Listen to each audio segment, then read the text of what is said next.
Olá, boa noite.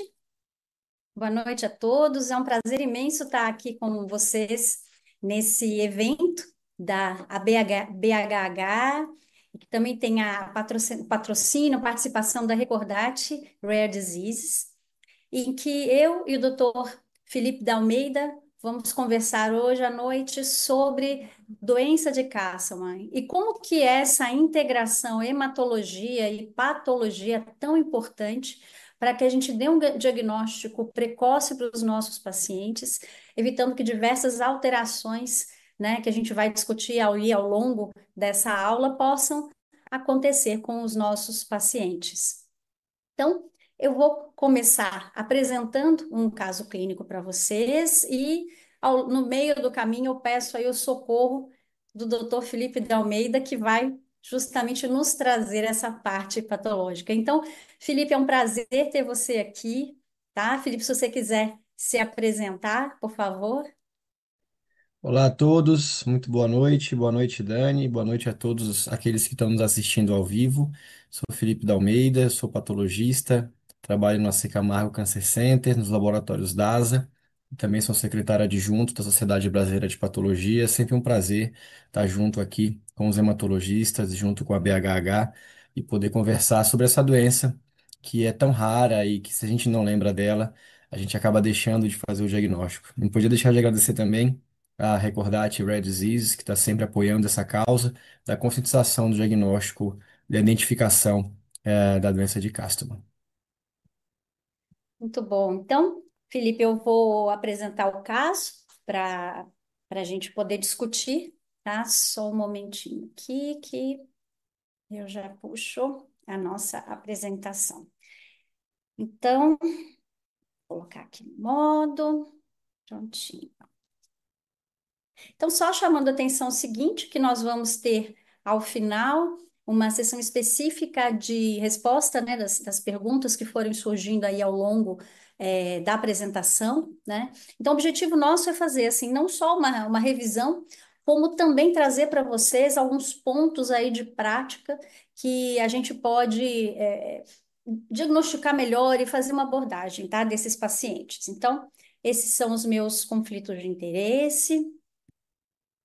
Então, eu vou trazer para vocês o caso de uma moça com vai fazer 26 anos agora, atualmente, branca, estudante, e eu queria agradecer muito ao doutor Antônio Brandão por que é um caso que ele fez essa avaliação inicial, uma paciente que começou a acompanhar com ele a partir de 2020. Mas é uma mocinha que aos 9 anos de idade, incidentalmente, foi fazer uma avaliação e fez uma radiografia que viu que tinha uma suspeita de uma massa, fez uma tomografia de tórax e realmente confirmou que tinha uma massa mediastinal. Não tinha sintoma nenhum, tá? Entretanto, pela própria preocupação de uma neoplasia, foi feita a biópsia incisional dessa massa que veio compatível com uma hiperplasia linfóide reacional. Mais ou menos aí um ano depois, aos 10 anos, ela começou a apresentar aumento da massa, uma anemia sem outras causas e também dor torácica. Entretanto, mesmo ao longo desse período, a gente não tem tantas informações, a gente tem praticamente esses pontos, né, ao longo aí do tratamento. Ela foi desenvolver mais sintomas, quer dizer, já com quase 12 anos de idade, né? Então, aí sim, ela começou a apresentar febre, perda de 5 quilos e sudorese noturna. E aí, eu já tinha até ficado angustiada de ficarem observando um ano, mas enfim, é muito difícil sem ver realmente o paciente, né? O melhor médico é do dia seguinte. Foi feita uma biópsia novamente dessa massa mediastinal. Então, eu falei, olha, doutor Brandão foi atrás realmente de, de conseguir todos esses exames da época da paciente. Ele conseguiu basicamente esses exames aqui. Quer dizer, HIV negativo, os outros exames negativos e de dados descritos uma dosagem de interleucina 6 normal, o HHV8, que a gente vai ver por que é importante saber, negativo, e um FAN positivo em títulos baixos, sem nenhuma indicação de doença reumática. E aqui veio a análise da biópsia mediastinal, tá? Então, a gente tem essas imagens, cortesia da doutora Sheila Siqueira, do HC da Faculdade de Medicina da USP, né? Depois o Dr. Felipe da Almeida vai traduzir para os hematologistas, mas basicamente um tecido linfóide com folículos linfóides de tamanhos variados, por vezes com centro germinativo, vasos sanguíneos evidentes, raramente com zona do manto, e uma proliferação vascular com tumefação de revestimento endotelial, alguns com material amorfo e eosinofílico, além de vasocongestão e extravasamento de hemácias. Ele tem esse perfil, tá, imunistoquímico, em que CD3 positivo focal, todos os outros negativos, CD20 em áreas foliculares e CD10 em linfócitos do centro germinativo. Então, quer dizer, era uma menina sintomática, somente de 12 anos de idade, e que recebeu esse diagnóstico histopatológico, na verdade, de doença de Castleman, né? Uma suspeita de doença de Castleman, e que, ao final, a suspeita clínica era que fosse uma doença de Castleman multicêntrica idiopática. E a gente vai entender aí por quê? Porque esse diagnóstico ele precisa de outras coisas além da biópsia. Tá? Então, assim, só para a gente fazer uma revisão básica. Então, a doença de Castleman, eu acho que é interessante hoje em dia a gente, inclusive, ter ainda doenças das quais a gente está aprendendo muito mais ao longo do tempo, tá? Eu assisti uma palestra do Dr. Fajembal no EMO. Coitado, colocaram ele no sábado à tarde, o último horário, acho que devia ter eu e algumas pessoas, assim, porque a aula foi fantástica, né? Então, gente, fiquem no EMO até o final, não vão, não faltem. E a aula foi sensacional. Sei lá, eu me arrisco a dizer que foi lá para 2014. E na época a gente não tinha a maioria dos critérios que a gente tem agora. E o David Fajembal, para quem não conhece, ele é um médico, tá, da Universidade da Pensilvânia e um paciente de doença de Castleman, tá? Ele praticamente teve morto, enfim, e trouxeram ele de volta. E ele dedicou a vida a fazer justamente o estudo sobre doença de Castleman. Então, vale a pena, ele tem um livro, chama Chasing My Cure, vale a pena demais ler. E eu vou ser sincero, olhando aquele moço ali tão bem, você duvida, assim, a gente custa acreditar que ele apresentou todas essas alterações e que como o tratamento foi essencial para ele. Então, assim, quando você começa a ver as fotos do livro, quando você começa a conversar, e o pai dele acompanhou ele nesse emo, foi em Florianópolis, ele contou pra gente, e realmente, assim, é alguma coisa impressionante. E é por isso que a gente está aqui hoje, para a gente não deixar que outros pacientes passem pelo que ele passou e muitas vezes morram sem diagnóstico, tá? Então, o Felipe vai comentar um pouquinho sobre a questão histórica, né? Mas ela é principalmente notada a partir de um diagnóstico histológico peculiar, e aí que a gente foi entendendo um pouco mais sobre essa doença. Então, na verdade, ela é um grupo, né, de doenças com essas alterações, mas que clínica e laboratorialmente a gente vai fazer diagnósticos diferentes e o patologista também. Tá? Então, eles têm todas essas alterações, mas também alterações clínicas e laboratoriais.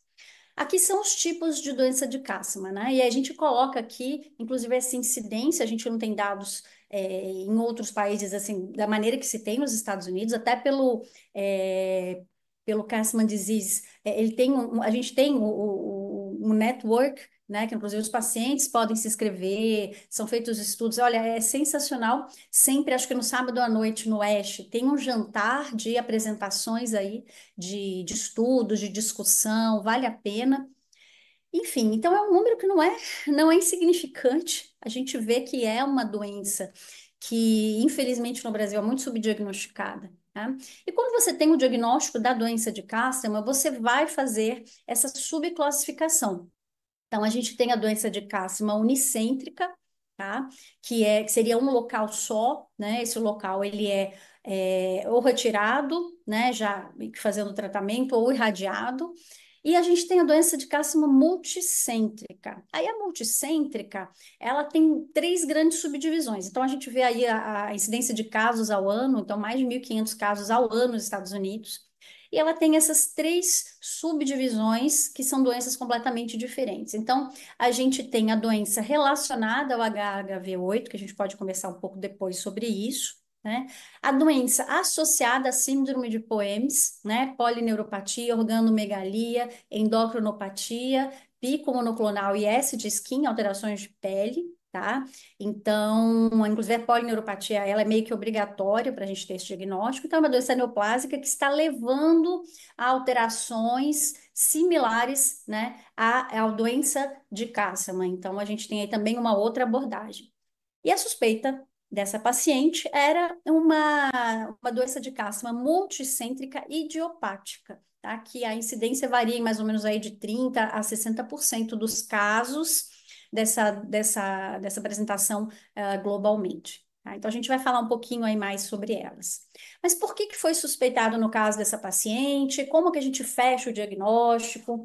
Tá? Então, assim, a gente vai ver um pouco sobre isso. A doença de cássima multicêntrica idiopática, ela é uma doença que, pelo próprio nome, né, a gente não sabe exatamente qual que é a etiologia aqui. E eu acho que isso que é interessante nessa doença, como a gente está aprendendo. Então, há várias hipóteses, mas nenhuma foi comprovada como uma etiologia dessa forma, né? Então, a gente tem HHV8, que ele leva essas alterações. A gente tem uma doença monoclonal, né, que é euplasmose, que leva a POEMS, que pode ter características de Castleman, e a gente tem a doença idiopática. Então, existe uma hipótese de algum patógeno que a gente não identificou, uma hipótese paraneoplásica, uma hipótese de doença a gente entenda que ela não se classifica como um câncer, né? Então, a gente tem essas outras alterações, essas né, outras patogêneses aí que podem estar envolvidas. Então, voltando aqui, é interessante que essa paciente é uma paciente jovem, né? Então, quer dizer, uma menina começou a ter essa alteração de massa com 9 anos de idade. Aos 12 anos que realmente ela foi diagnosticada, ela foge completamente, porque 60% são homens, né? Um terço dos pacientes, infelizmente, acaba falecendo dentro de 5 anos do diagnóstico. No alto à direita, a gente vê que é realmente uma doença que ela pode acontecer em todas as populações no globo, né? Então, eles até falam muito da questão da variação de idade.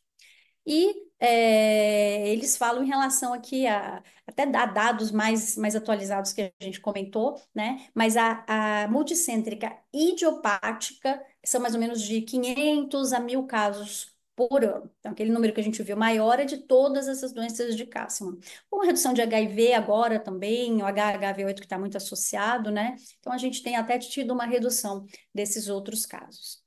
Então, qual que é um dos problemas da doença de Castleman? O problema é que o paciente, e a gente vai ver a questão da fisiopatologia, ele vai desenvolvendo uma síndrome inflamatória que pode culminar com óbito. E esse que é um dos problemas, né? Então, quer dizer, até o momento em que não se tinha ou um diagnóstico, ou que se não se tinha, às vezes, um manejo tão adequado, justamente por ser uma doença rara, pelo menos dentro de 10 anos, 6 a cada 10 pacientes faleciam.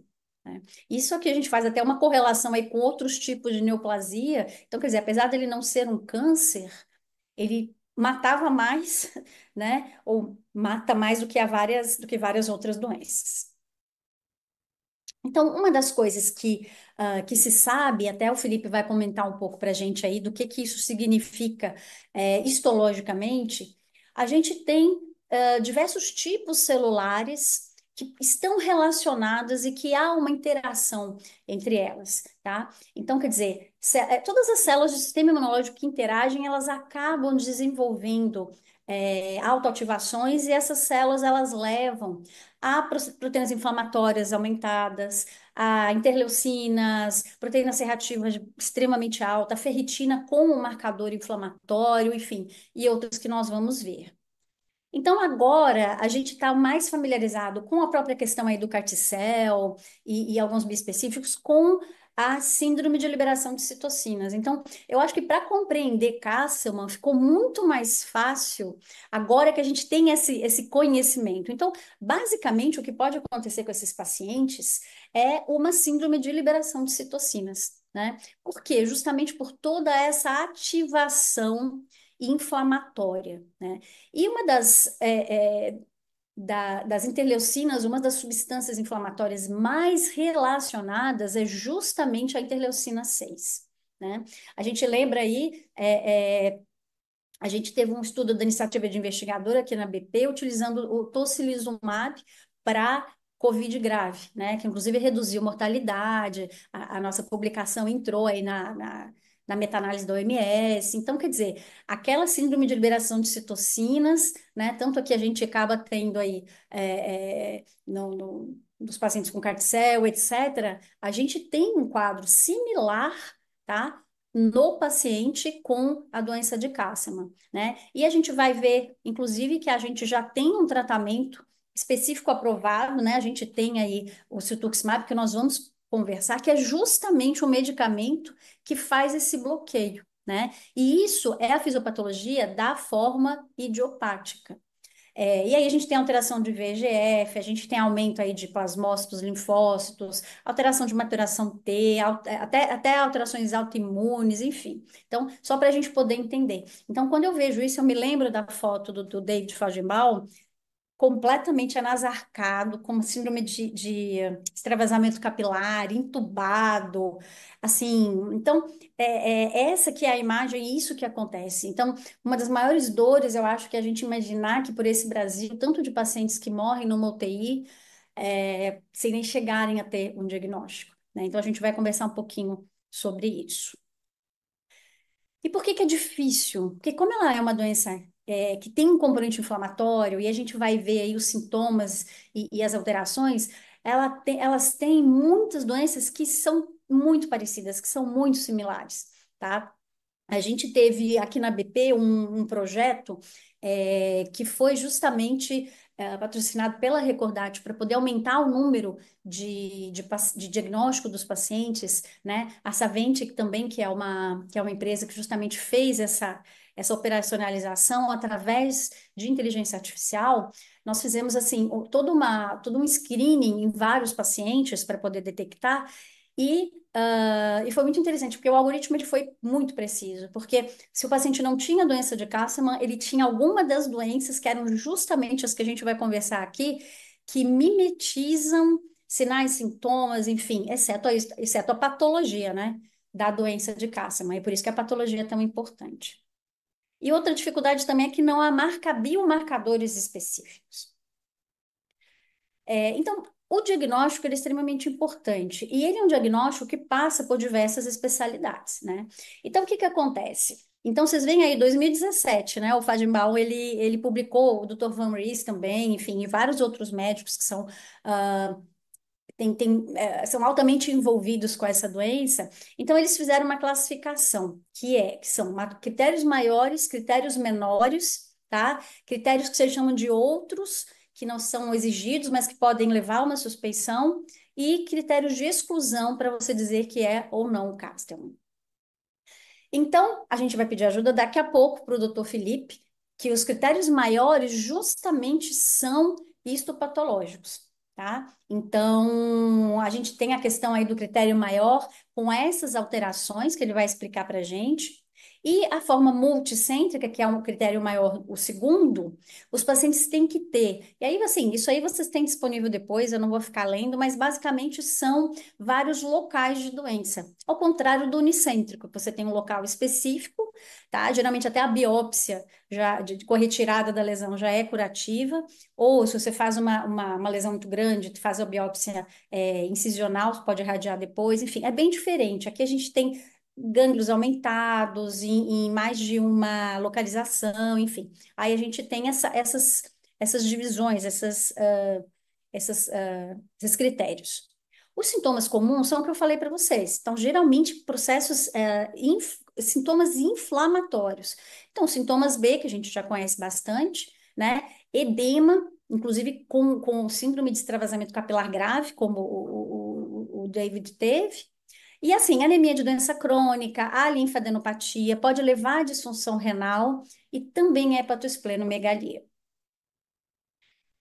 Os critérios menores. Então, a gente tem, basicamente, a gente tem que ter dois critérios menores, que podem ser um sinal clínico e um deles tem que ser uma alteração laboratorial, tá? Então, sintomas clínicos, os que a gente já conversou, né? Inclusive, o paciente pode ter edema, perdão, ascite, derrame pleural, tá? E existem umas lesões também que eles chamam essas alterações que parecem cerejinha, parecem coisinhas de que eles chamam de cerejas, né? São alterações de pele eruptivas que são pequenas vermelhinhas, ou as pápulas violáceas que também foram descritas depois, que são uma manifestação clínica, uma manifestação cutânea e que geralmente precisa de um olhar um pouco mais atento para correlacionar com o cássimo. Então, é um dos critérios clínicos, tá?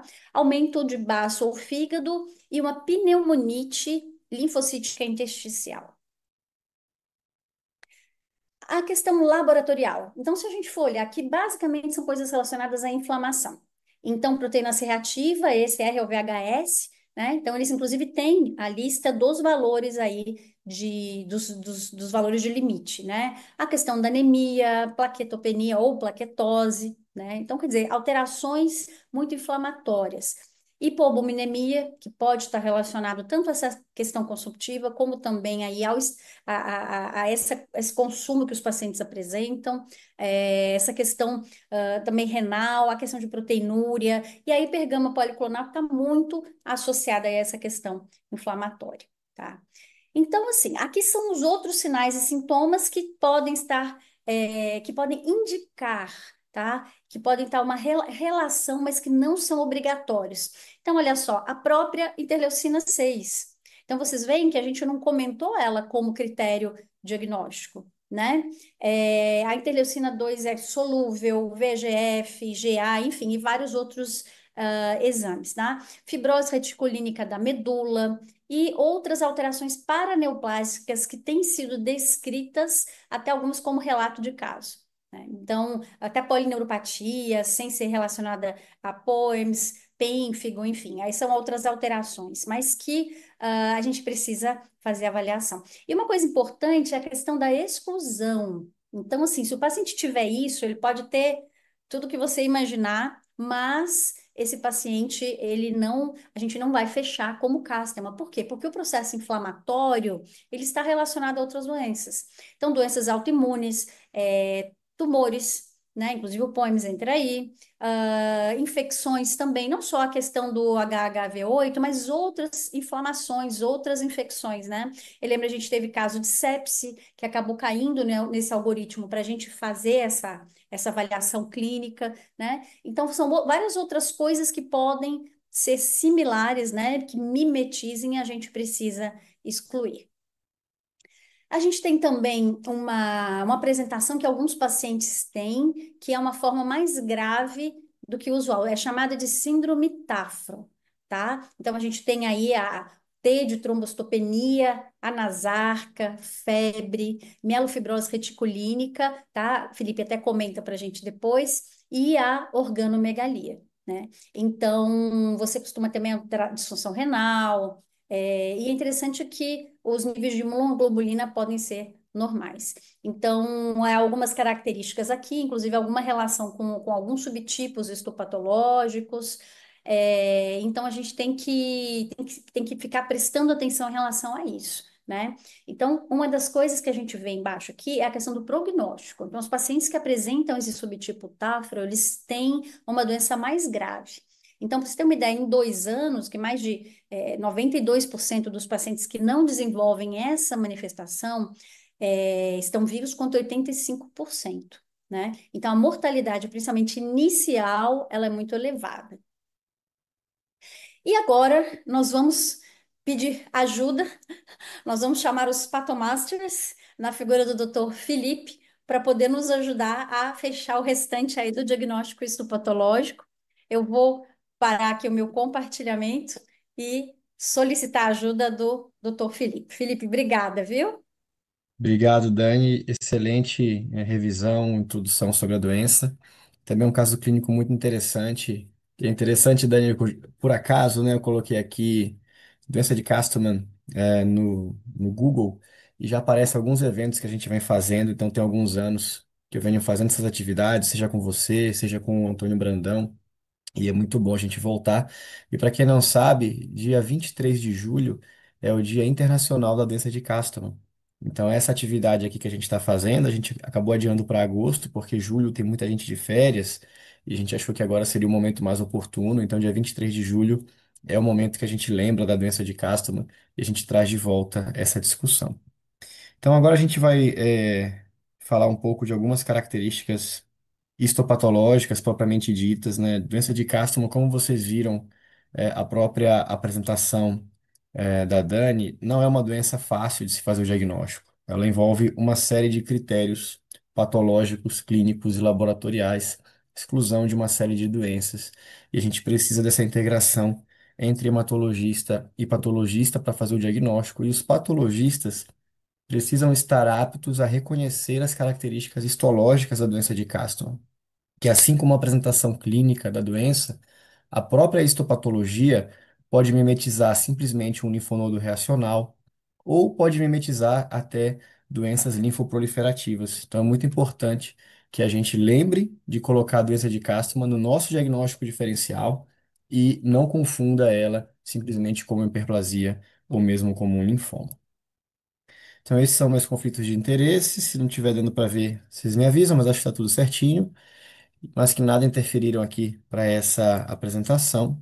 E eu vou falar um pouquinho de Castleman, contando também um breve caso, até parecido com esse caso que a Dani mostrou.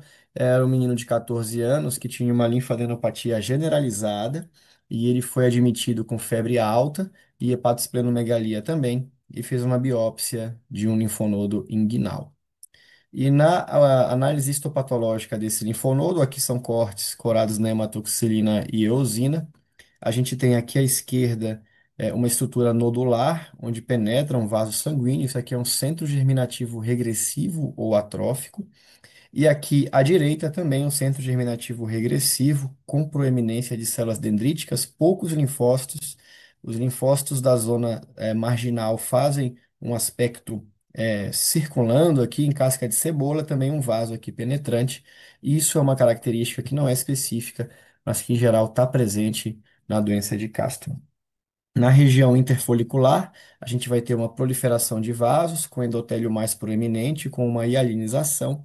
E ao redor do centro germinativo regressivo, a gente tem essas filas de linfócitos da zona marginal que vão fazendo um aspecto concêntrico ou em casca de cebola. Quando a gente faz a imunistoquímica, o que a gente observa na doença de Castleman é uma proliferação das células dendríticas foliculares. Isso a gente pode ressaltar pela imunistoquímica.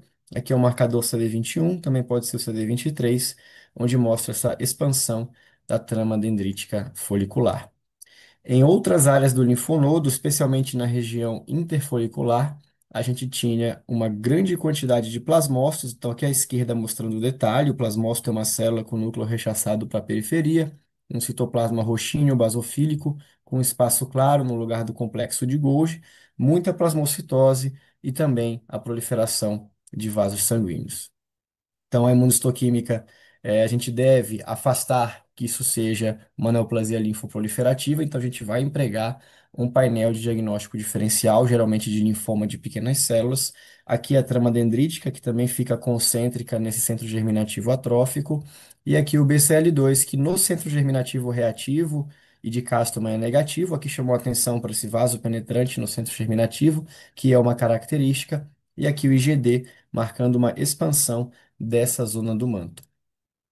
Então, juntando todas essas características, a gente consegue suspeitar que isso é uma doença de Castleman, mas a gente precisa também, e para a gente conseguir fazer essa classificação, a gente vai precisar da integração com os aspectos clínicos, os aspectos radiológicos e também laboratoriais. Então, só relembrando, essa doença leva o nome do Dr. Benjamin Castleman, que descreveu pela primeira vez um caso em 1956, onde eles denominaram como uma hiperplasia linfonodal localizada no mediastino que lembrava um timoma. Então, era um paciente que tinha uma massa isolada no mediastino, e essa é uma apresentação bastante frequente do Castleman unicêntrico no mediastino, no retroperitônio, na axila, na região cervical, na região inguinal. E é um artigo que, apesar de ser em preto e branco, tem 8 páginas, é muito bem ilustrado, com as características radiológicas. Vocês podem ver aqui ainda, né? Obviamente, pelo tempo, uma radiografia mostrando a massa no mediastino anterior. Aqui um corte macroscópico mostrando esse nódulo. E aqui à direita, a histologia, que é muito semelhante ao que eu já mostrei para vocês. Um centro germinativo regressivo, um manto concêntrico, um vaso penetrante. E aqui os vasos hialinizados, e muitos chamavam no passado de hiperplasia anjolinfóide. Então, hoje a gente classifica essa doença. É importante a gente ter na cabeça que é um nome só da doença, que é a doença de Castleman, mas são doenças com uma apresentação e com uma fisiologia e com possibilidades de tratamento distintas, tá? Então, a primeira divisão é se é um Castleman que está acometendo apenas um sítio ou se é uma doença multicêntrica, que é o Castleman unicêntrico e multicêntrico. E a segunda classificação é a classificação histopatológica, onde a gente pode ter o tipo hialinovascular, onde predominam os centros germinativos regressivos e os vasos hialinizados, e a gente pode ter também a forma plasmocitária e as formas que são muito comuns no multicêntrico idiopático, que são formas mistas, que inclusive é a característica que eu mostrei para vocês, tem áreas bem hialinovasculares e também áreas plasmocitárias. Quando a gente define que esse castrum é multicêntrico, isso a Dani já acabou de mostrar, a gente ainda vai classificá-lo como associado ao HHV8. Isso é muito mais frequente, mas não exclusivo, de pacientes HIV positivos, uma doença de Castleman geralmente plasmocitária, que pode inclusive levar ao desenvolvimento de um linfoma plasmablástico associado ao HHV8. A gente tem aqueles associados à doença de Poems, que normalmente tem uma discrasia plasmocitária ou linfoplasmocitária associada. E quando a gente exclui essas possibilidades, a gente está diante do Castleman multicêntrico idiopático, que por regra, é HHV8 negativo. Aqui que a gente vai ter a síndrome de Tafro, que foi bastante explorada aqui para Dani, que é mais agressiva e cursa com outras síndromes clínicas e laboratoriais, e o carcinoma multicêntrico idiopático.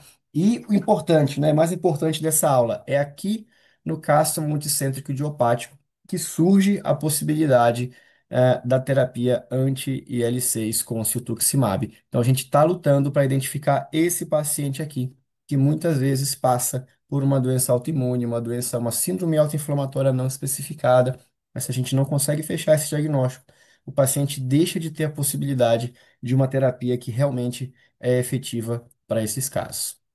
Então, o tipo hialino vascular, ressaltando, geralmente é unicêntrico, quando ele é puro. Eu tenho o centro germinativo regressivo, o vaso penetrante e a zona do manto concêntrica ao redor do centro germinativo.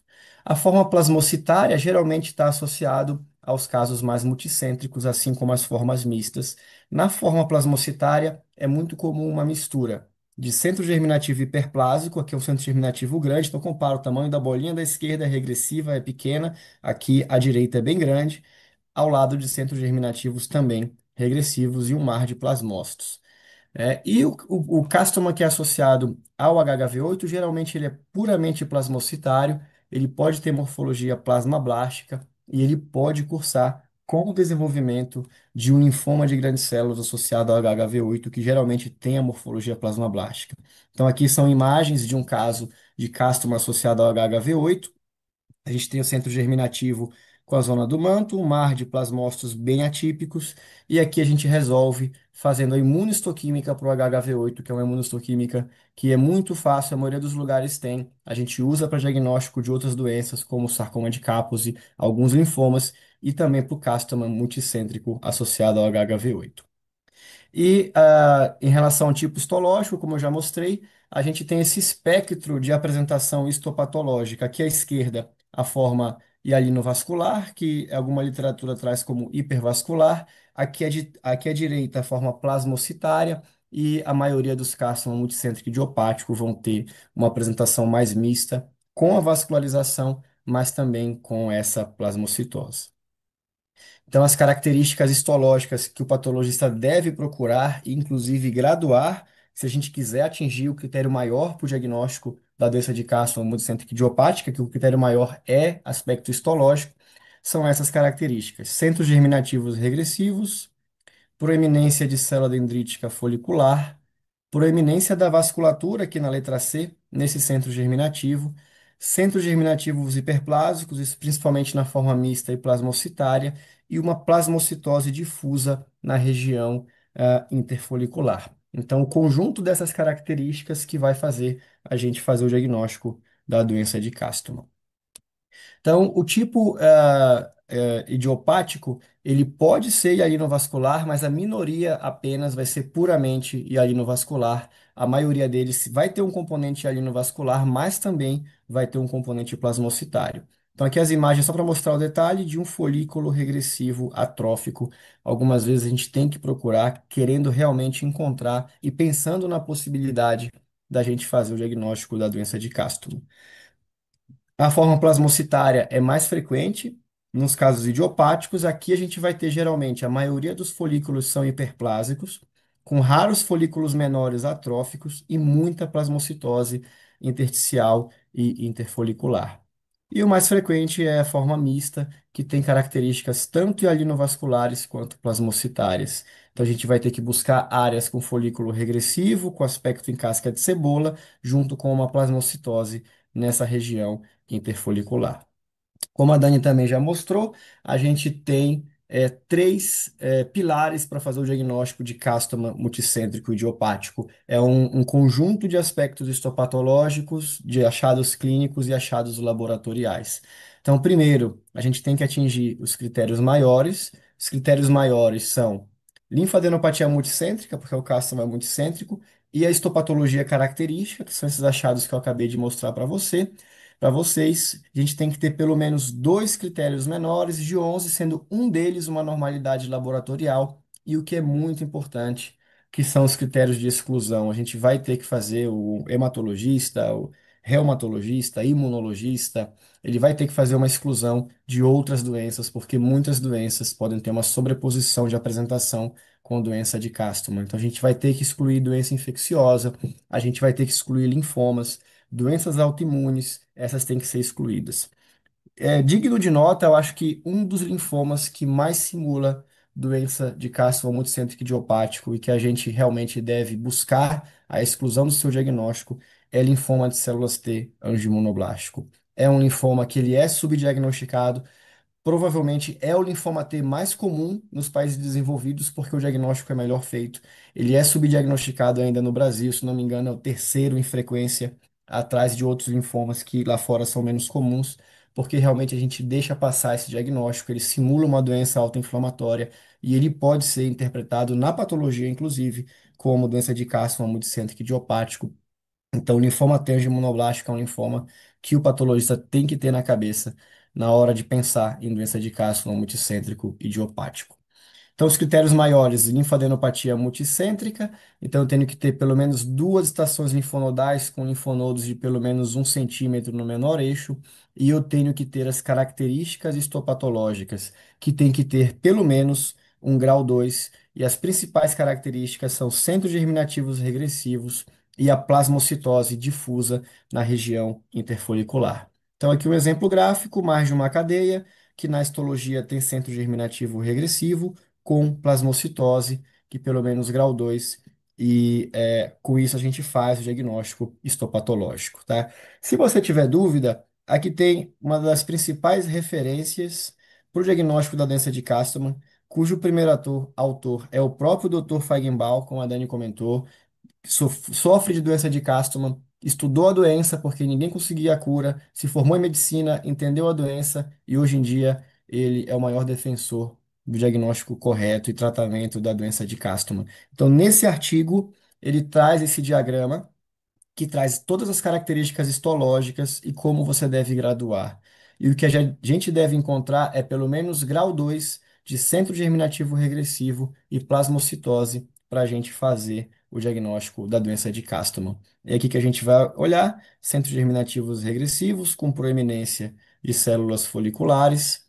Aqui a gente vai ver a vascularização, o centro germinativo hiperplásico, que faz parte da forma plasmocitária e da forma mista, e a plasmocitose na região intersticial tem que ser pelo menos moderadamente aumentada. Na junção de tudo isso, né, do nosso paciente que eu estava contando para vocês, o diagnóstico dele é doença de Castleman multicêntrica idiopática. Claro que isso não foi um trabalho puramente histopatológico, foi um trabalho também clínico e laboratorial. Só para fechar a apresentação, eu gosto de mostrar um outro exemplo, que é de uma paciente do sexo feminino, de 44 anos, que tinha linfadenopatia, sintomas inflamatórios. Essa é uma paciente do doutor Newton Salles, que é reumatologista do Hospital 9 de Julho. Obrigado por ter ceder esse caso. E ele é uma paciente que já vinha sendo tratada como doença autoimune durante muito tempo, sem melhora, tinha alguma remissão com corticoide, outro imunossupressor, mas a doença sempre voltava. E a gente acabou se conhecendo, ele acabou se virando uma referência também de doença de Castleman, e aí ele começou a referir alguns casos para mim, e por coincidência, foi uma semana, na semana de julho de 2023, na semana do Dia Internacional, surgiram vários casos aí, coincidentemente.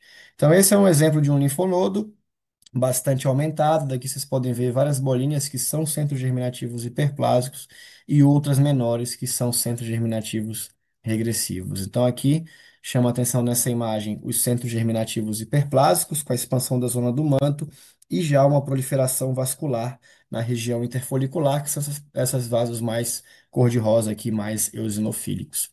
Então, a princípio, chama mais atenção o centro germinativo hiperplástico, que a gente já vê um vaso penetrante aqui, proliferado no centro germinativo, mas aqui a gente consegue ver um centro germinativo regressivo que está quase sumido e a zona do manto numa proliferação em casca de cebola.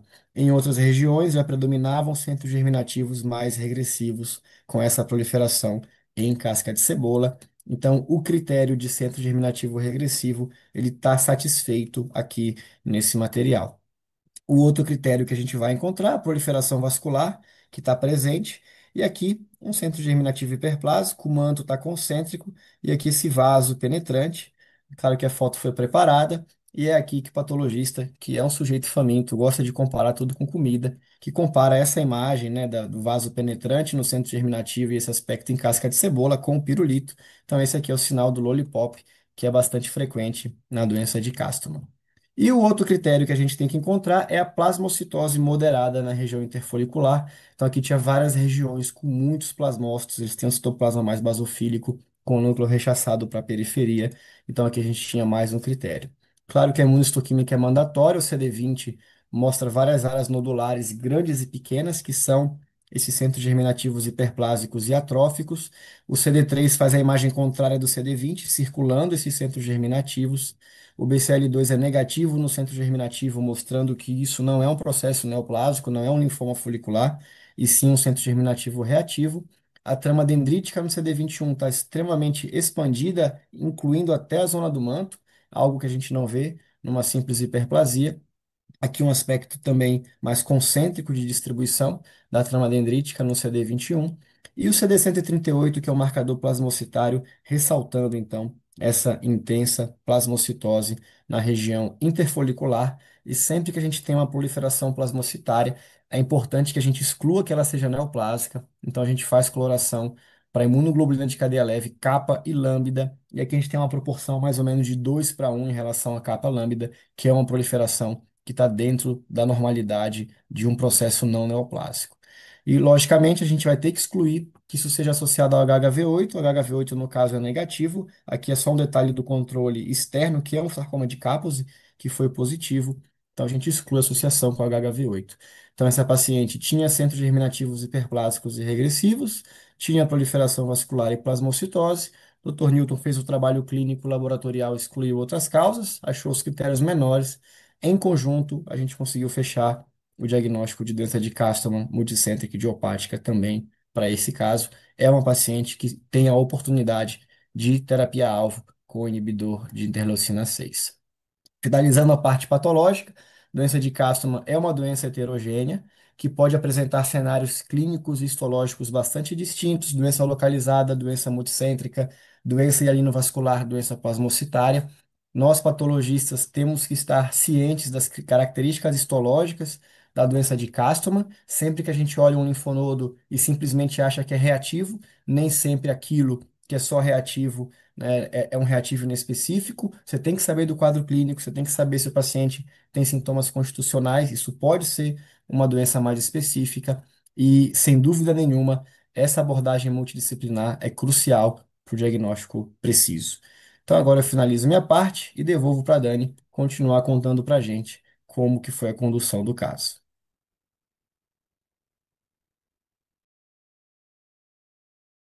Perfeito, excelente. Obrigada pela ajuda. E dá para a gente ver, perceber o seguinte, que mesmo para patologistas é algo que é muito difícil, né?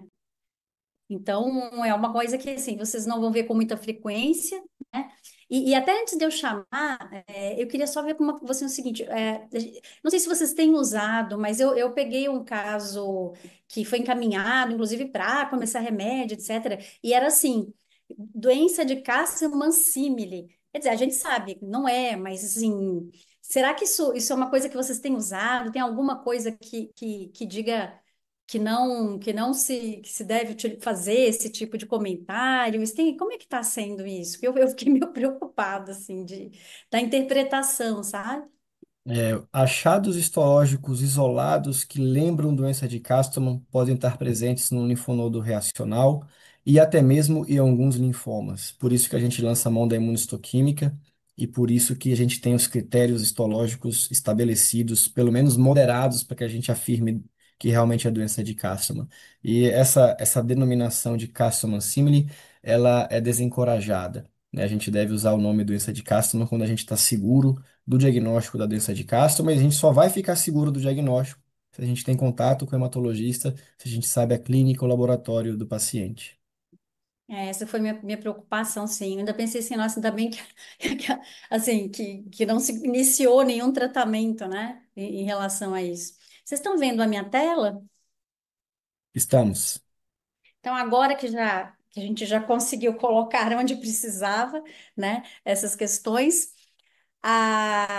então, essa mocinha, com 12 anos de idade, com todos esses sintomas, recebeu o diagnóstico de doença de Cássia multicêntrica idiopática. Aí aqui eu puxo um pouco a questão dos critérios, tá?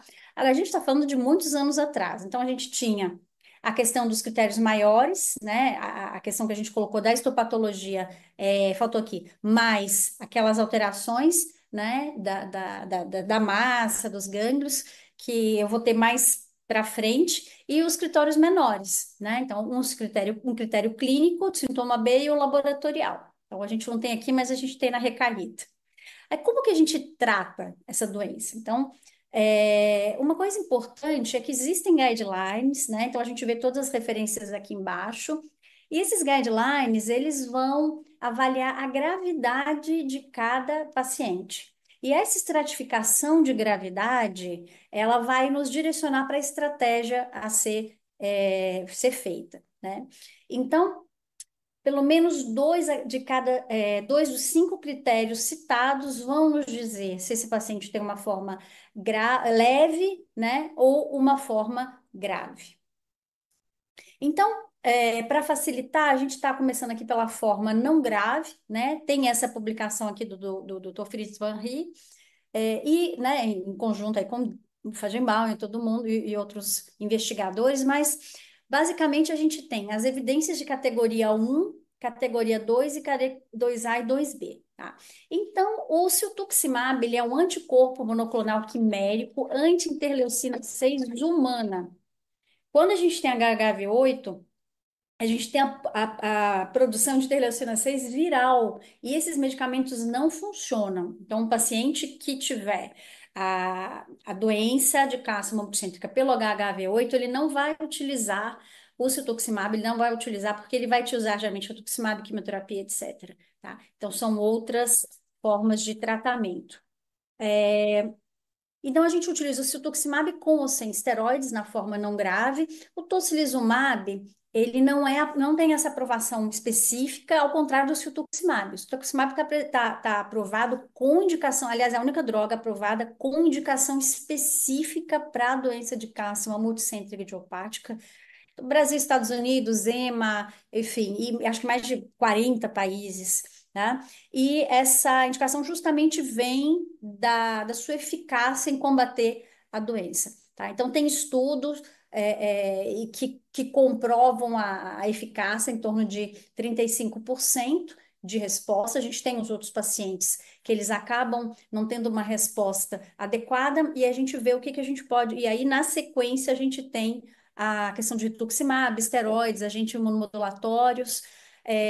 Mas os pacientes que utilizem o tratamento e tenham uma resposta pelo menos parcial, ou mesmo resposta completa, você pode manter essa terapia, tá? Então, uma das coisas importantes é que a recomendação dos pacientes com a doença de Castleman, eles recebam terapia continuamente, justamente para evitar essa perda de resposta, tá? Com uma recaída. Porque um dos problemas é que mesmo que às vezes o paciente não tenha uma forma grave, ele pode recair com uma forma grave da doença de Castleman. E muitas vezes não dá tempo de você segurar essa tempestade de citocina, tá? Então, esse seria o tratamento de escolha para essa forma não grave, né? Que se via em português é grave. Nas formas graves, então esse paciente ele usa o cetuximab, mas precisa se usar também altas doses de esteroides, porque você precisa realmente fazer um bloqueio mais potente desse processo inflamatório, dessa tempestade de citocinas que o paciente está apresentando, né? Então, só voltando aqui para a gente lembrar. Então, uma piora do performance status, uma piora de função renal. Então, dois pelo menos já fecham, tá? Derrame pleural, anasarca, ascite, hemoglobina de 8 para baixo, por doença, né, pela própria doença, e envolvimento pulmonar, tá? Então, nesses pacientes com uma resposta inadequada, muitas vezes você precisa fazer uma quimioterapia, mas o quê? Com objetivo de imunossupressão mesmo, né?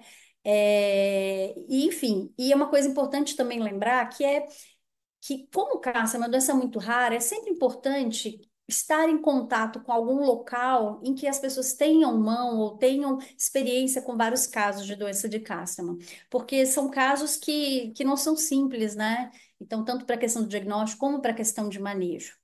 De qualquer forma, a orientação é essa resposta que seja parcial ou contínua, manter o tratamento. Mas como que essa mocinha tratou, inclusive há muitos anos atrás, né? Porque em 2014 o cetuximab foi aprovado pelo FDA com essa indicação específica e aqui no Brasil em 2016. Então, como que ela foi tratada? Então, isso, gente, a gente está falando de 2011, tá? Então, ela foi tratada com prednisona, 1 miligrama por quilo, 3 meses depois, ficou usando por 3 meses, né? E, entretanto, ela não teve nenhuma resposta e ficou tendo toxicidade aí pela prednisona em altas doses.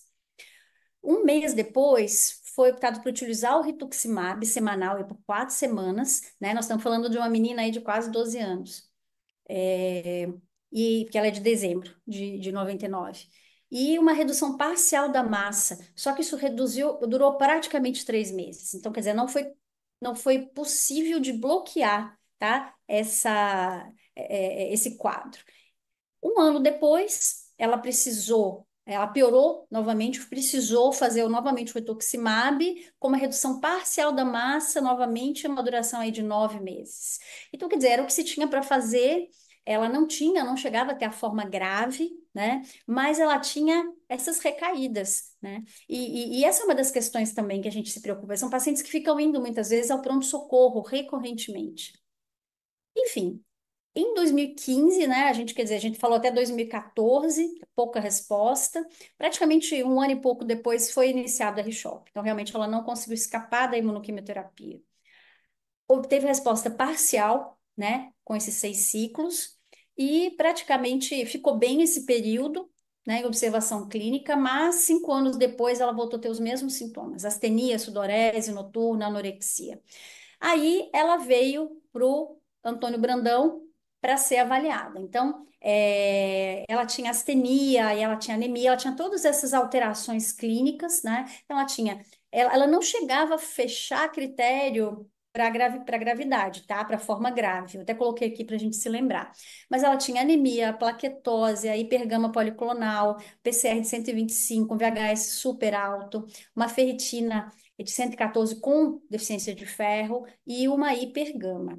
Então, assim, ela tinha esses critérios aí laboratoriais, tinha critérios clínicos, né? Inclusive perda de peso também ela tinha, e nos exames de imagem foi vista essa massa em hilo pulmonar com o SUV máximo aumentado, tá? Então, ela realmente foi verificado isso e foi feita uma biópsia aí da massa torácica que confirmou aí a recaída, tá?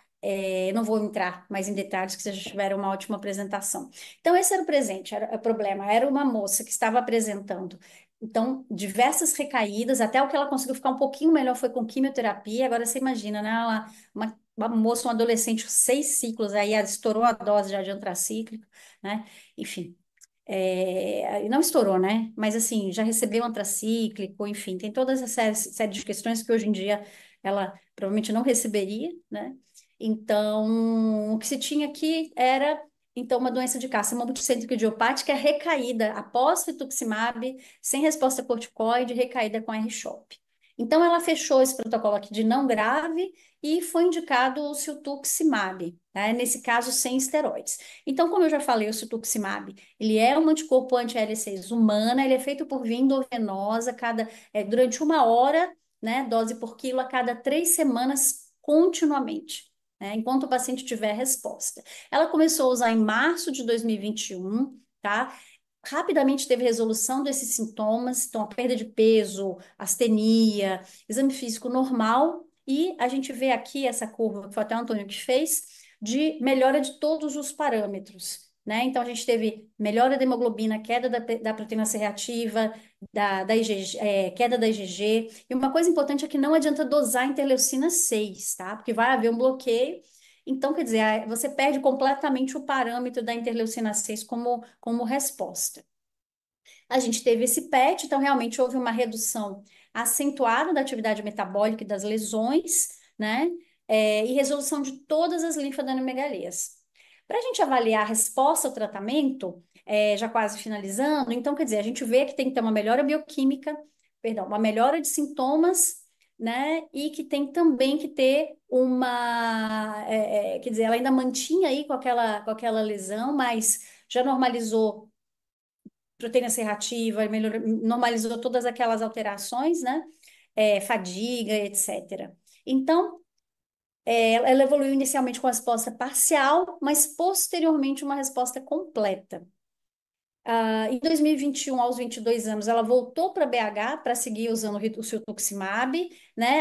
Havíamos perdido aí o tracking dessa paciente, fomos atrás e o doutor Antônio Vaz, muito gentilmente, aí nos forneceu as informações, tá, necessárias. Então, obrigada aos dois Antônios.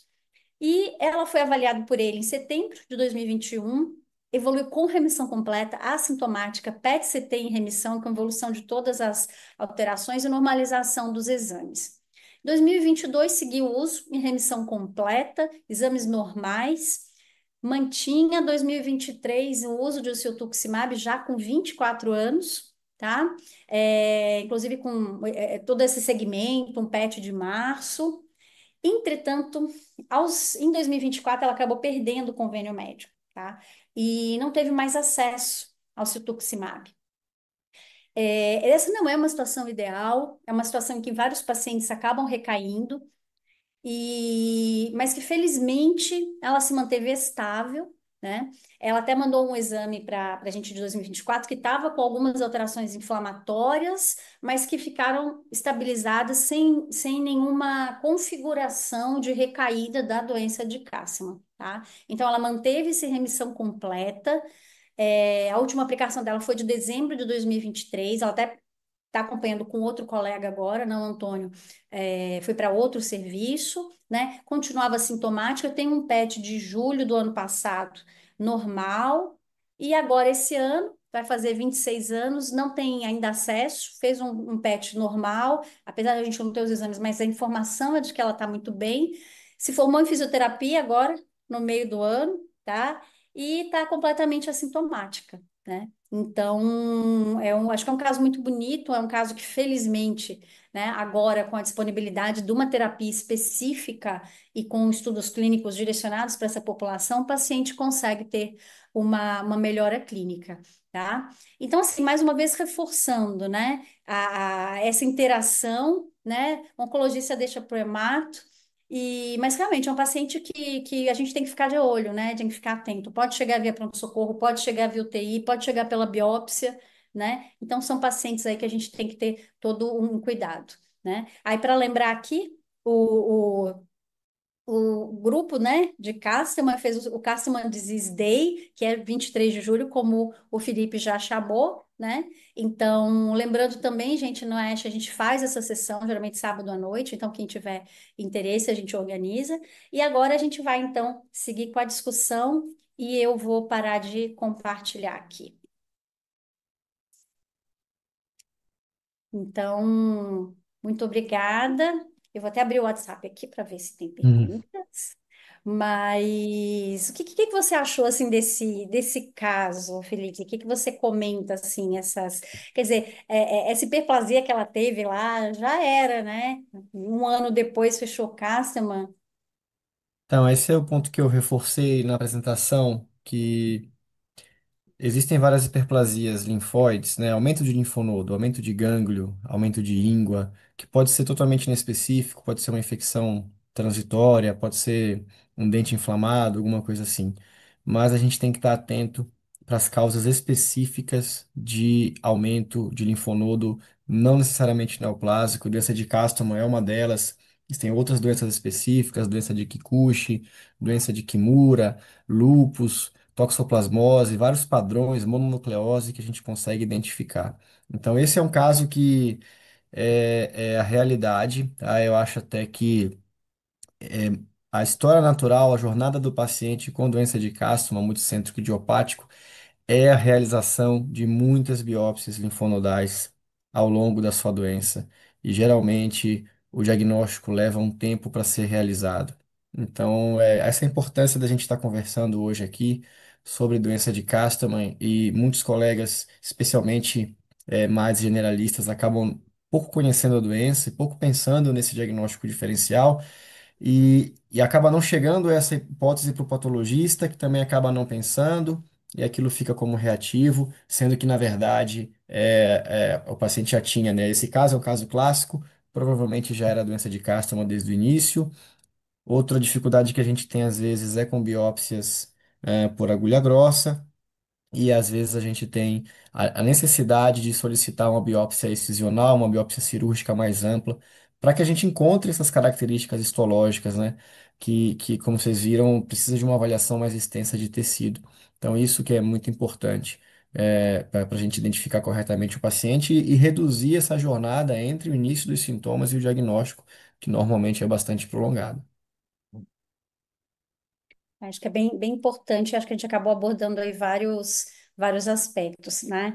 Tem várias perguntas, a gente vai ter tempo de responder algumas pouquíssimas, a gente vai estar à disposição, né, Felipe, depois, mas uma das perguntas aqui foi, um paciente com essa doença, né, carcinoma idiopática, sem resposta ao TOCI, sem acesso ao cetuximab, se haveria um racional para uso do anti-CD20. Então, há sim, né, então, só relembrando aqui, é um artigo que saiu na Blood em 2018, o primeiro autor é o Dr. Fritz Van Rie, tá? Então, ele fala o seguinte, que na ausência, há uma categoria 2, então, o tocilizumab, ele não é uma droga aprovada para doença de Castleman, ao contrário do cetuximab, mas quando você não tem resposta, a sugestão seria o Ritux, sim, com esteroides e ele até cita mais algum agente modulatório, mas pode-se tentar fazer realmente esse processo, né, de fazer essa troca. Então, a questão da quimioterapia, a gente acaba realmente selecionando, né? Quer dizer, alguns pacientes acabam precisando recorrer, mas assim, é uma pena que o paciente acabe não tendo acesso. Mas há essa sequência, e você pode dar uma olhadinha nesse fluxo também, tá? Então, essa é uma questão importante, né? Ah, então, eu acho assim que é uma pena que não vai dar tempo da gente sair respondendo tudo, até pela questão do horário, que a gente vai ter que encerrar, Felipe. Mas, assim, eu acho que minha mensagem final fica sendo essa. Se você não pensa, você não diagnostica, né? E se você recebe um paciente que tenha uma biópsia, ligue para o seu amigo patologista. Patologista, ligue para o seu amigo hematologista, não é? Que eu acho que são casos difíceis e são casos que e é uma pena, né, Felipe, porque a gente manda direitinho os pedidos do caso, das características clínicas para biópsia e o nosso amigo cirurgião não manda nada para vocês, manda só o gânglio, né? E tem maior trabalho de pedir bonitinho.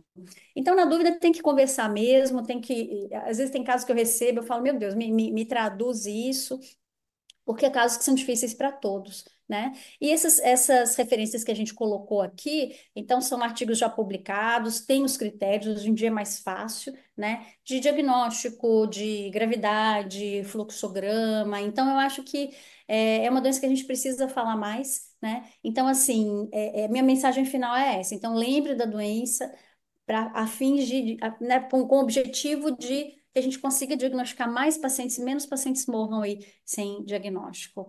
Felipe, tá aqui. Em quanto tempo, uma outra pergunta, avalia se a resposta ao cetuximab e considera que ele foi efetivo. Se a gente mostra aquele quadro ali, aquela imagem que a gente fez com o caso do Antônio Brandão, ele é um caso que é relativamente rápido, tá? Então, uma vez que o paciente já... E a melhora de sintomas, vocês imaginam o seguinte, é uma síndrome de liberação de citocina em que você começa a esfriar o processo. Então, o paciente ele vai tendo uma melhora clínica, mas às vezes os laboratórios podem demorar um pouco mais, né? Inclusive, avaliar se esse paciente, por exemplo, uma anemia que não melhora, isso pode ser devido a alguma outra alteração que o paciente desenvolveu. Por exemplo, essa menina tinha até anemia ferropriva, né? Então, são alguns meses para a gente poder realmente dizer que não teve pelo menos uma resposta parcial. Mas, em geral, a resposta ela é relativamente rápida, clinicamente um pouco mais rápida, e os exames inflamatórios, eles vão tendo uma queda muito acentuada. Então, assim, em geral, se o paciente não está progredindo, se ele está tendo uma resposta clínica, a gente mantém, né? Então, agora, o paciente foi refratário, a gente vai saber, porque o paciente ele vai ter essa progressão, sabe? Então assim, uma outra pergunta em relação à melhora clínica, mas que voltou a ter dor abdominal, sintomas generalizados, mas todos os exames inflamatórios normais, eu não sei se isso vai ser progressão da doença, sabe? PCR normal, VHS, porque em geral é mais ou menos o que a gente viu. Você volta a ter os critérios de doença de Castleman. Então a gente tem que ficar muito atento até algumas outras coisas, né? Então, quer dizer, será que é algum quadro infeccioso que o paciente está apresentando? Será que é um quadro de outra natureza, né? Então, há algumas questões aí que a gente fica um pouco atento, né? A medicação, ela é feita ambulatorial, não precisa de pré-medicação, né? Então, em geral, é um medicamento que a gente tem muita segurança, né? Então, eu acho que vale a pena a gente dar uma olhada. A gente tem os estudos que foram os pivotais aí para aprovação. Foi feita uma avaliação, entre aspas, não, com pacientes, inclusive, ao mesmo tempo, fazendo essas avaliações. Então, a gente tem grupos que foram avaliados com senso-tuximab e como que esses pacientes evoluíram. Então, é bastante diferente. A sobrevida global, por exemplo, dos pacientes que entraram em estudos, foram mais de 50 pacientes, foi 100%, né, em todo esse período. Então, mesmo os pacientes que tinham uma gravidade. Então, eu acho que é uma coisa importante. E com o conceito de liberação de citocina, fica mais fácil até para hematologista entender, né? Então, ai, olha, gente, tem um monte de pergunta legal. Deixa eu só ver uma aqui de Tafro. É, então, acho que, por exemplo, tem um paciente aqui, Felipe, no interior da Bahia, uma residente. Deixa eu ler essa pergunta para todo mundo saber, que acho que não aparece talvez para o público, que é Tá residente bom. de clínica médica no interior da Bahia e está com uma paciente que foi diagnosticada com síndrome Tafro e está lutando para transferir para um serviço que tenha Cetuximab. Enquanto ela aguarda a transferência, o que que se orienta de tratamento para ela? Então, Tafro é uma doença que tem alta mortalidade, né? Que a gente viu. E é uma doença que ela tem uma mortalidade, inclusive, maior do que o Castleman somente, sem essas outras manifestações. Então, ela realmente foi uma síndrome que começou a ser observada. Ah, mas O duro é o seguinte, você vai ter que começar corticoide para essa paciente em altas doses.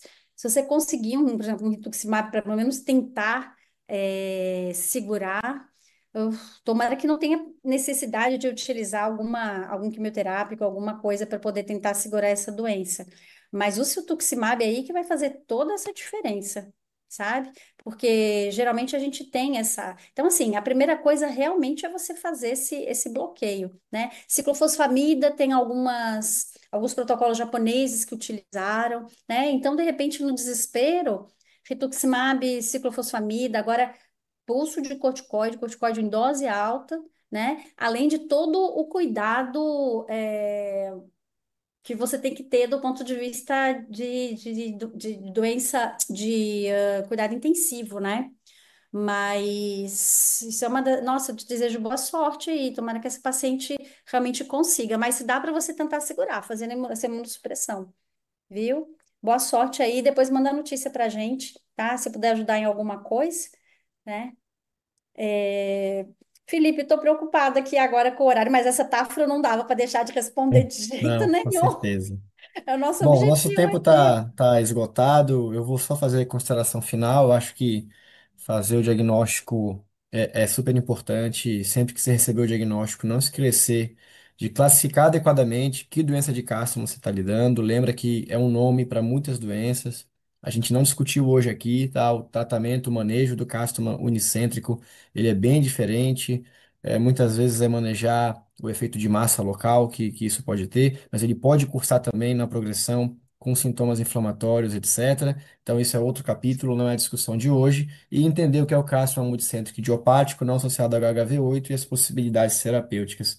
Eu acho que o contato entre hemato e patologista é fundamental.